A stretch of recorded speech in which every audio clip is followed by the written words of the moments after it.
Well, I'm out here in the garden assessing our hard freeze damage. And Doug and I kind of scrambled the other night. We got back from the Homesteaders of America conference and then looked to find out that we were going to have a hard freeze. So we scrambled really hard to get those sweet potatoes out. And we were out there with our headlamps on and we were digging until about 10:30, 11 o'clock at night to get our sweet potatoes out.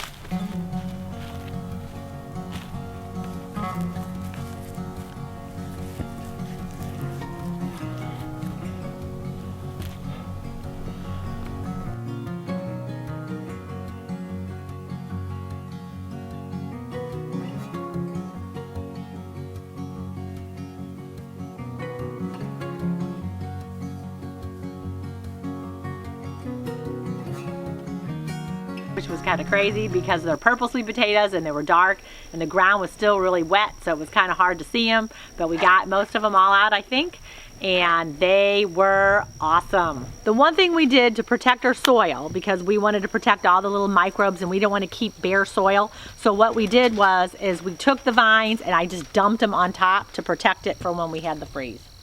One really good thing that I got out of my garden this year is my nasturtiums. And I did a video on it. Here they are. They can be slightly tolerant of the cold. You know, maybe a very light freeze, 32 or so. And these guys made it pretty good. I mean, we got to 27, 28 degrees for our hard freeze, and they still did okay. I did cover them up. I covered up quite a few things, and it was cold enough that it didn't make really much of a difference. But as you can see, I still have quite a few of my flowers. And since we had the freeze, because I like to put these in my salads, they do taste, because a lot of times with these greens, they do lose that bitterness and they don't have such a bite to them. So the flowers really taste a lot better now than they did. But I really love my nasturtiums.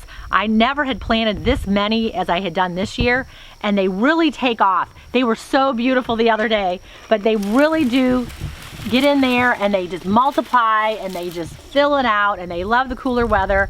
And so next year I'm going to make sure just to plant them all over. I did have them at quite a few places, but I think I'm going to plant them more because they're great in the salads. This used to be my lettuce leaf basil. And what I did notice this year is, and I really hadn't paid attention to it before, but basil is not cold tolerant at all. But the lettuce leaf basil, when it just got a little cool, when it was in the 30s, not even freezing, I mean, it was gone immediately. But then the basil that was a lot more hardy was my Thai basils and my blue spice basil and my holy basil. It was a little bit more tolerant until it got a little colder, and I didn't keep it covered. But this, definitely, the lettuce leaf one did not make it very good when it got in the 30s. I have a variety of my lettuce mixes here that are growing. I have some greens over here, and the lettuce, they love the cooler weather. They did great, no problem at all with them. They're looking good and I'll enjoy eating them. But the peppers, of course, they're not cold tolerant at all. I went ahead and I pulled a few of my pepper plants. I've already processed a lot of them and I don't really need very many more. But I went ahead and just pulled the whole plant because Doug and I were like in emergency mode as quickly as we could, because I could really feel it. We had a nice blue sky at night and I could just feel that it was gonna get so cold. So we just pulled the plants out and I set them out, and then I'll use them later. From the cayenne peppers, the jalapeno peppers, all the peppers, the red peppers, the green peppers, and I just pulled the whole plant out and took them into the outside kitchen just to save them so nothing would happen to the peppers, because I have lots and lots of them. So I processed a lot. I'm gonna go ahead and just do a few more. And so here's some casualties here.